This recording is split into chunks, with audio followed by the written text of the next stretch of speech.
Hello again from my front porch. I'm actually talking to you right now from my work phone. I'm filming this with my iPhone from work because my personal iPhone is downstairs hooked up to my computer where it's apparently updating its software. It must have been way behind or something because this morning it had a nervous breakdown and I had to restart the stupid thing twice trying to get things to work. And then even when it came on, it told me that I wasn't able to send text messages because the iMessage feature had been turned off somehow and some other settings had got messed up. And so I thought, oh, well, when I get home, I better plug it in. Well, I plugged it in and that was well over half an hour ago and it's still going. So it must have had a lot of backing up to do. It must have been pretty backed up. Maybe it should eat more fiber. I also changed the angle here a bit because if I had set it where I normally set, I'd be sitting right here in all this sunlight. The sunlight is good, but I don't want to be blinded by the sunlight either. But anyway, so that's going on. I'm actually kind of annoyed by this, not just because it's taking so long, but because I'm kind of in a bit of a hurry. I've been invited to go up to Boone to see some a live music performance up there, and you know I don't like being late for stuff like that. And so I'm a little annoyed that my phone is still cranking away at that. So anyway, I thought, well, I'll use my work one and we'll see. You may prefer this one. It's a better quality camera. On the other hand, you may not like it because it's a better quality camera. You may be looking at me going, ooh, that's what he looks like? Oh, deer. Speaking of deer, see, nice segue, smooth. See, that's what we in the business call segues. Yes. Anyway, speaking of deer, this last weekend, I actually saw, now I've never seen any deer in my yard. I'm sure they've been in it. I've just never seen, because I mean, I got a creek running through it and everything, so I'm sure they'd go through sometime, but I've never seen them. However, this last weekend I was driving on the next street up, there's a cemetery up on the next block over on the other side of me, and I was driving by and mom deer and her two little baby deers were walking along through the cemetery looking for food, and they eventually found themselves trapped because of the fencing and they wound up having to turn around and go back the other way they were. I felt kind of sorry for them because of that, but I think they were looking to get out of the heat, find some nice shady spot, find some food. But I did try to take advantage of the opportunity to film them a little bit, to catch some video, and I hope it turned out. But for the official one of this one that gets uploaded to YouTube, I'm going to insert those videos here.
found myself sitting watching the computer doing my phone thing, and as it was not progressing and it was still, and it looked like it would get done and then it would cycle and do something else, and I found myself going, oh dear, oh dear, oh dear, you know, and then it popped in my head, I've got this video of these deer that I've never incorporated into one of these shows. So this is the one to put in there. This is the oh dear episode.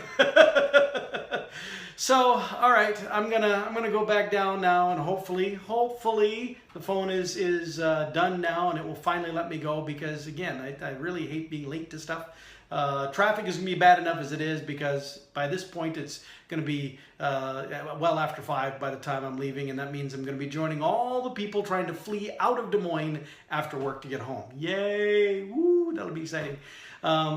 So yeah, that's what's going on. And you know, actually, I'm looking forward to getting out of town and hearing some live music and stuff, because it's been a long week. Oh my Lord, it has been a long week. The 3 nights this week I stayed, 3 or is it 4? No, 3. It was gonna be 4, but I stayed late until 7:30, sometimes 8:30 at night at my office. But one night I gave myself the night off, left at 6:30, which is an hour still after I normally would leave. But I gave myself the night off because I thought I did a lot of good work today. I deserve to go home early and enjoy the evening at home. And then I wound up coming home and sitting in one of my chairs in the living room and falling asleep and waking up around midnight and then going to bed. So giving myself the night off apparently meant going to bed early. The body needed sleep, so it got some sleep. But still, it's been long, and it's all because of the merger thing that I've already told you about, the acquisition of this other company, Woolen, and all the work that's going involved with that. Initially, I wasn't very involved in it, but as time has gone on, others have discovered that it makes more sense for me to be involved, and that when I do get involved, I bring value to that equation, and so they increasingly want to now have me involved in those things, which is great. It's flattering. It feels good to be needed, but of course that also means that with each of those times of saying, "Hey, Paul, we need you," that means even more work for Paul to do. Oh dear. All right, well, that's enough. I got to get going. I need to go check my phone. I need to get on the road. So anyway, with that, I'll see you next time. Well, yeah, before I do that, I should once again say, make sure that you're checking out the videos out on Facebook, on the Facebook page, on the YouTube channel. We have the LinkedIn and the Twitter profiles as well. Try to follow those, try to like them. Make sure you're clicking like on the video here on Facebook if you're watching it there on my personal page. But please do go out to the YouTube channel and like it there, and subscribe to the channel if you want to. And feel free to forward these links too. Please spread the word. Let other people see, what's going on. It's kind of fun to keep doing these. So, we'll expand the number of people who can sit here with me on my front porch. I got to be careful. The close shot, you put it up here, sit here on my front porch, as opposed to down here where I'm motioning and you can't see nothing. You'd think that a professional like myself would know that. Oh dear. I worked another one in. All right. With that, I will see you next time from my front porch.